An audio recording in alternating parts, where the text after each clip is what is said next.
রাহমাতুল্লাহি ওয়া বারাকাতুহু। সুপ্রিয় দর্শক, আমি আজকে সুদূর নরসিংদী থেকে জানিয়ে দিতে চাই, আপনারা দেখেছেন আমাদের একজন সুন্নি ভাই রইসউদ্দিন, যিনি বাংলাদেশের ঢাকা মহানগরের সাবেক সভাপতি ছিলেন।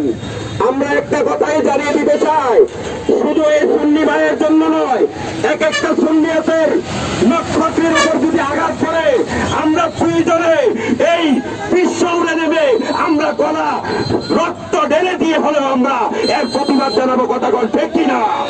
শুধু তাই নয়, আমরা সকলকে জানিয়ে দিতে চাই, টেকনাফ থেকে তেতুলিয়া পর্যন্ত, রূপসা থেকে পাথুরিয়া পর্যন্ত আমরা অল বিশ্বে সিলেট টু ঢাকা মহাসড়ক আমরা ব্লক করে দিতে চাই। কথা বল ঠিক কিনা?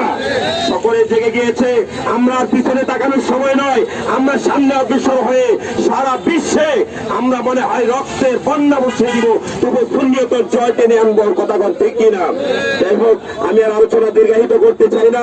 আপনারা সকলে আমাদের জন্য দোয়া করবেন এবং আমাদের সঙ্গে থাকবেন। আসসালামু আলাইকুম ওয়া রাহমাতুল্লাহি ওয়া বারাকাতুহু। এই পর্যায়ে সাহেব থেকে শাহিন আলম